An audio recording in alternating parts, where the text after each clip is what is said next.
प्रेक्षक हो नमस्कार. आज आपल्या सोबत आहेत लोणी काळभोर ग्रामपंचायत सदस्य भरत काळभोर. आज आपण त्यांच्याकडून पालखी संदर्भात बातचीत करणार आहोत. त्यांचं काय म्हणणं आहे ते आज आपण जाणून घेणार आहोत. सर नमस्कार. नमस्ते, मी भरत काळभोर. खरं तर गेल्या अनेक वर्षापासून देहू ते पंढरपूर या ठिकाणी तुकाराम महाराजांची पालखी जात असताना वारीमध्ये 2 एकादशी येत असतात आणि ज्या दिवशी लोणी काळभोर मध्ये पालखी मुक्कामी असते त्या दिवशी एक एकादश असते आणि ज्या दिवशी पालखी पंढरपूर मध्ये जाते त्यावेळेस आषाढी एकादशी असते.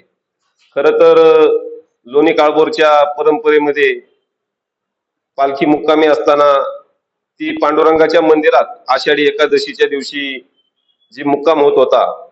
खरं तर लोणी काळभोर आणि कदम वाकोस्ती ह्या 2 ग्रामपंचायती आणि गाव हे लोणी काळभोर एकच आहे.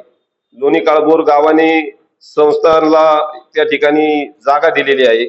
तर संस्थांनी यंदाच्या वर्षी पालखी ही पांडुरंगाच्या मंदिरात मुक्कामी न ठेवता पालखी तळावरती ठेवली आणि ही इथून मागची परंपरा मोडीत काढण्याचं काम या ठिकाणी संस्थांनी केलेलं आहे. त्यामुळे लोणी काळभोर मधील असंख्य नागरिक या ठिकाणी नाराजीचा सूर त्यांच्यामध्ये उमटलेला आहे.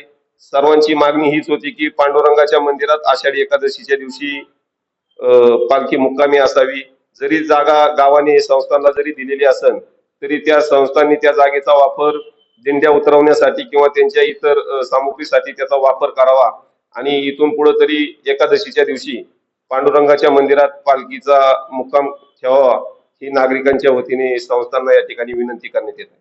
जरी पालखी कदम वाकोस्ती ग्रामपंचायत हद्दीमध्ये मुक्कामी असेल तरी दरवर्षीप्रमाणे असंख्य वारकरी त्यांच्या दिंड्या घेऊन जवळपास 80% वारकरी हे लोणी काळभोर मध्येच मुक्कामी त्यांच्या मुक्कामाच्या ठिकाणी आलेले पाहायला मिळत आहेत आणि गावामध्ये मंदिरामध्ये पालखी नसल्यामुळे असंख्य या ठिकाणी नागरिकांच्या भावना दुखावल्या गेलेल्या आहेत.